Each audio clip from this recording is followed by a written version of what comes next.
अब मनुष्य को तन तो मिल गया, लेकिन उसके साथ सुख नहीं है, संपत्ति नहीं है, पैसा नहीं है, तो भी बेकार। बेकार है क्या? मनुष्य को तन मिलेगा लेकिन पैसा नहीं, संपत्ति नहीं, सुख नहीं है, तो फिर सब बेकार। और सुख संपत्ति हमारे पुण्य हमें मिलेगा, मनुष्य को तन न मिले तो भी बेकार। आजकल देख दो ना वीआईपी कुत्ता डल्लप के गद्दन पे सो रहे, बड़ी बड़ी अच्छी गाड़ी में घूम रहे, क्रीम वाले बिस्कुट खाए रहे हैं, ऐसी ऐसी सेवा उनके एरिया जहाजन में घूम रहे हैं। ये वीआईपी कुत्ता। अब इन्होंने अपने अगले जन्म में दान किया, सेवा की, परोपकार किया, भंडारे के लिए कथा नहीं सुनी और भगवान का भजन नहीं किया। इसलिए जो दान धर्म सेवा परोपकार इन्होंने किया वो आज इनको 1000 गुना होकर के मिल रहा है। जब हमें तुम्हें डल्लप के गद्दा नसीब ना है और कुत्ता डल्लप के गद्दन पे सो रहे, तो ये वही है। इन्होंने दान किया, सेवा की, धर्म किए, भंडारे करवाए, लेकिन कथा नहीं सुनी, भगवान का भजन नहीं किया। इसलिए किया हुआ इनको आज 1000 गुना होकर के मिल रहा है, लेकिन भजन नहीं किया, कथा नहीं सुनी, इसलिए मनुष्य का तन नहीं मिला। तुमने किया वो तो मिलेगा, लेकिन किस रूप मिलेगा ये तुम निर्धारित करोगे। तो इस तरह से भगवान का भजन, कथा सुनना, ये दोनों जरूरी, ताकि मनुष्य का तन मिले और मनुष्य के तन के साथ साथ हमें धन धान्य सुख समृद्धि मिले। इसलिए सेवा धर्म दान करना बहुत जरूरी है। जो कहते ना, जो करता है उसी को मिलता है।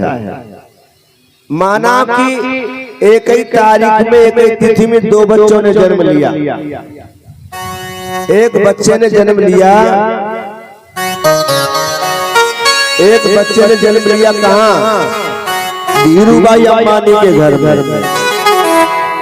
अनिल अंबानी, धीरूभाई अंबानी, मानो इस समय पैसे वाले, उनके घर में जन्म लिया एक बच्चे ने। उसी तारीख, उसी तिथि, उसी समय में एक बच्चे ने जन्म लिया। फुटपाथ पे जो पड़े रहते गंदगी में, एक ही तारीख, एक ही समय, एक ही तिथि में दोनों बच्चों ने जन्म लिया। एक बच्चा जन्म लेते लेते करोड़पति है, जरा भी तकलीफ हो तो विदेशी डॉक्टर इलाज के लिए आते हैं। टाटा, बिरला, धीरू अंबानी, इन पैसे वाले घर में बच्चा की तो बड़ी देख रेख होती है, अच्छी।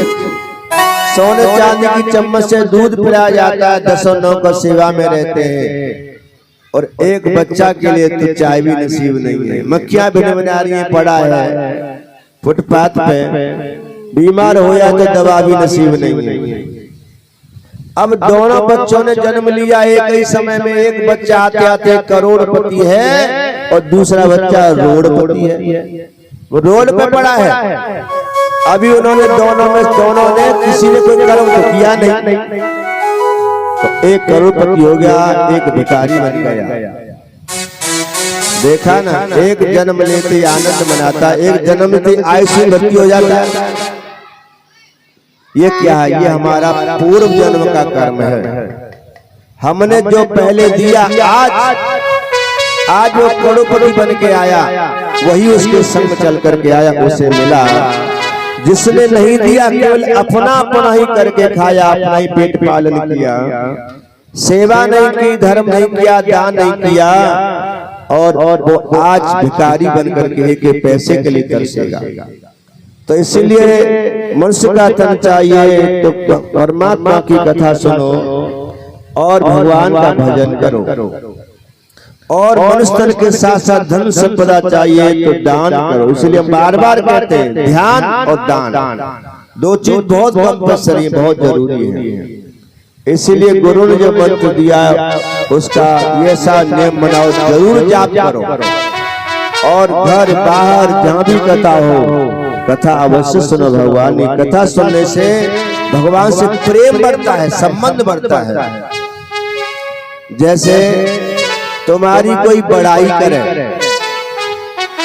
और तुम्हारे मुंह पे गए तुम कितनी अच्छी लगेगी लगेगी। ऐसे भगवान की बड़ाई हम सुनते और करते हैं, तो ये बड़ाई तो है भगवान की।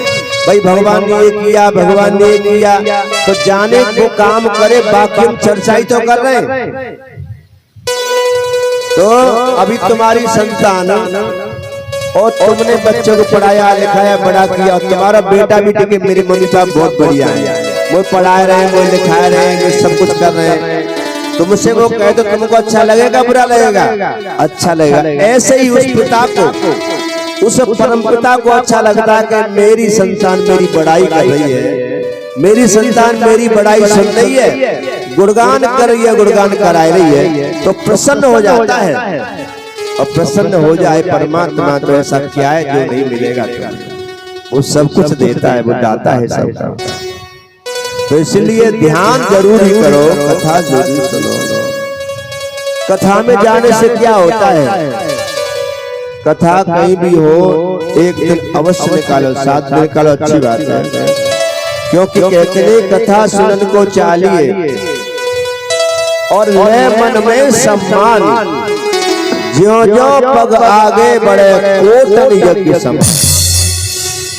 कथा एक साधना है, भागवत साधना है। इसमें समय देना, इसमें परिश्रम करना, इसके लिए चल के आना एक बहुत बड़ी तपस्या है, बहुत बड़ी साधना है। तीर्थों में जाते हैं हम लोग दर्शन करने के लिए, महाकाल गए, बांके बिहारी जी गए, हरिद्वार गए, कहीं गए, तो घर से चलते हैं, परेशानी उठाते हैं, क्या बस में बैठ, गाँव में बैठ, गर्मी उम्र, क्या भाग दौड़ कर सवारी ढूंढ करते ना, और फिर परेशान होके खर्चा करके परेशानी उठा के वहां पहुंच जाते हैं, और जाकर कितना दर्शन करते हैं? 2 मिनट 5 मिनट, उससे ज्यादा आपको दर्शन नहीं करने देंगे, और फिर वहां से आपको हटा दिया जाएगा। तो 2 मिनट दर्शन करने के लिए कितना परेशानी उठाई, खर्चा किया, गर्मी में मरे, भूखे प्यासे रहे, दर्शन के लिए 2 मिनट दर्शन किया। लेकिन 2 मिनट दर्शन करने का लाभ तो है ही, लेकिन जब से तुमने दर्शन करने का भाव बनाया और घर से तुम चले, और जब तक चाहे 1 दिन पहुंचे, चाहे 8 घंटे पहुंचे, तब जो रास्ते का जो सफर है, जो व्यवस्था है, जो परेशानी है, वो है तुम्हारी साधना। असली साधना तो वो है, दर्शन करना नहीं है। क्योंकि आपने कष्ट उठाया और वहां जाने के लिए मन बनाया, खर्चा किया, समय दिया, तो वो है साधना। तो आप साधना कर रहे हो। सप्तम बिहार में गुरु जी की कथा चल रही है, चलो समय निकाल लो। हमारी शिक्षा लवली, उसकी माँ है रेखा, आज फोन आया, गुरुजी हम तो अमरपुरा से घूम घूम के चले गए, जगह ही न मिली।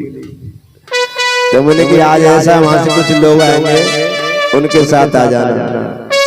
तो बेशक न ये कथा में आ पाई उस दिन, लेकिन घर से आई, इस कथा की कहाँ और ये जानकारी नहीं मिली, लौट गई। बेशक कथा में ना आई, लेकिन इनकी उस दिन की भी साधना भगवान के खाते में जुड़ गई।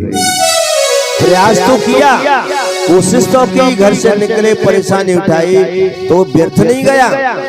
भगवान यही गीता में कहते हैं, अर्जुन ने पूछा गोविंद, माना कोई तुम्हें पाने के लिए, भक्ति करने के लिए, दान करने के लिए, सेवा करने के लिए प्रयास करता है, प्रयास किया, पूरा नहीं हो पाया, पूरी भक्ति नहीं हो पाई, और वो किसी कारण से विघ्न आ गया, किसी कारण से समाप्ति उसकी शरीर की हो गई, तो क्या उसने प्रयास किया भक्ति की, वो व्यर्थ जाएगी? भगवान कन्हैया बोले नहीं, उसने उस जन्म में जो भक्ति करी, जो प्रयास किया, वो व्यर्थ नहीं जाएगा। आगे उसे मनुष्य का तन मिलेगा, मैं उसे मनुष्य का तन देकर के भेजता हूँ। जो भक्ति तुम्हारी अधूरी रह गई, जो प्रयास तुम्हारा अधूरा रह गया, अब जाकर के पूरी कर। और जब तक पूरा नहीं होता, तब तक परमात्मा बार बार तुम्हें मनुष्य का तन देकर के भेजता है। इसलिए मनुष्य का तन पाना है तो भक्ति से जुड़ जाओ, सेवा से जुड़ जाओ, धर्म से जुड़ जाओ, और भगवान के समर्पण हो जाओ।